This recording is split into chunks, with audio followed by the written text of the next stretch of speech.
A'udzubillahi minasyaitonirrajim. Bismillahirrahmanirrahim. Assalamualaikum warahmatullahi wabarakatuh. Hayyakumullah. Nahmaduhu wa nusalli ala Rasulullah al-Karim. Amma ba'd. Bacaan hadis Fadilat Al-Quran. Hadis ke-19.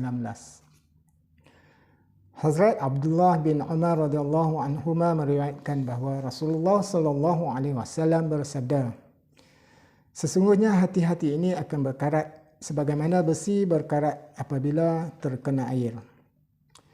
Baginda sallallahu alaihi wasallam ditanya, "Ya Rasulullah sallallahu alaihi wasallam, apakah pengilapnya?"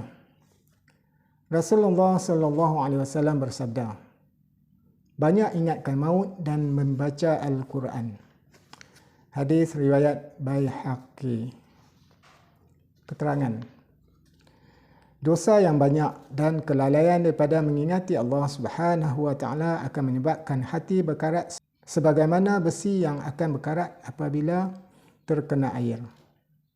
Membaca Al-Quran dan mengingati maut akan menyinarkan kembali hati-hati itu. Hati seumpama sebuah cermin. Sebanyak mana hati kabur, maka sebanyak itulah kurangnya pantulan cahaya makrifat. Sebanyak mana hati itu bersih dan jernih, maka sekadar itulah pantulan cahaya makrifat akan jelas dan nyata pada hati itu. Oleh kerana itu, sejauh mana seseorang itu melakukan maksiat yang didorong oleh nafsu syahwat atau melakukan amalan-amalan syaitan, maka sekadar itulah dia akan jauh daripada ma'rifatullah. Untuk membersihkan hati inilah ramai syekh tariqat menekankan latihan-latihan kerohanian, mujahadah-mujahadah, bacaan-bacaan tertentu dan zikir-zikir kepada Allah Subhanahu wa taala. Disebutkan dalam beberapa hadis bahawa apabila seseorang hamba melakukan satu dosa, maka satu titik hitam akan terlekat pada hatinya. Sekiranya dia benar-benar bertaubat, maka titik hitam itu akan hilang. Jika dia melakukan satu dosa lagi, maka satu titik hitam yang lain akan muncul. Demikianlah sekiranya dia terus-menerus melakukan dosa, maka lama-kelamaan dengan sebab banyaknya titik-titik hitam itu, hatinya akan menjadi hitam legam. Lantaran itu, keinginan untuk melakukan kebaikan tidak wujud lagi dalam hati yang sedemikian. Sebaliknya, hati itu hanya akan condong ke arah keburukan. Semoga Allah Subhanahu wa taala menyelamatkan kita daripada keadaan di atas.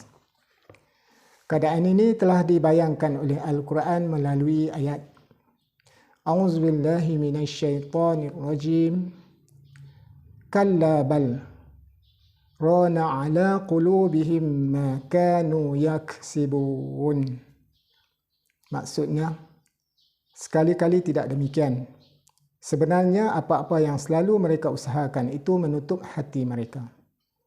Surah Al-Mutaffifin ayat ke-14. Dalam satu hadis yang lain, Nabi SAW bersabda, "Aku meninggalkan dua penasihat, satu yang berkata-kata dan satu lagi yang diam. Yang berkata-kata itu ialah Al-Quran yang mulia dan yang diam itu ialah mengingati maut." Sabdaan baginda sallallahu alaihi wasallam itu tetap kita junjung. Walau bagaimanapun, kedua-dua penasihat itu berkesan hanya untuk orang yang mahu menerima nasihat dan menganggap nasihat itu perlu untuknya. Sementara itu, mereka yang menganggap agama itu sia-sia dan menghalang kemajuan sudah tentu tidak memerlukan nasihat sedemikian. Malah, dalam keadaan tersebut, sebarang nasihat pun tidak akan membawa manfaat pada mereka.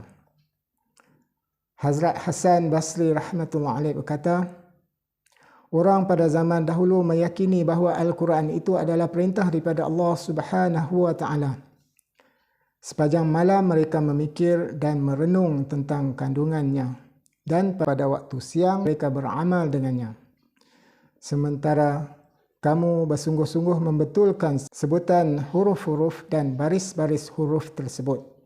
Tetapi kamu tidak meyakini Al-Quran sebagai perintah Tuhan dan tidak juga kamu merenung dan memikirkan kandungan Al-Quran. Semoga kita dapat amalkan bacaan Al-Quran dan kita sampaikan hadis ini pada yang lain. Wabillahi taufiq wal hidayah. Wassalamualaikum warahmatullahi wabarakatuh.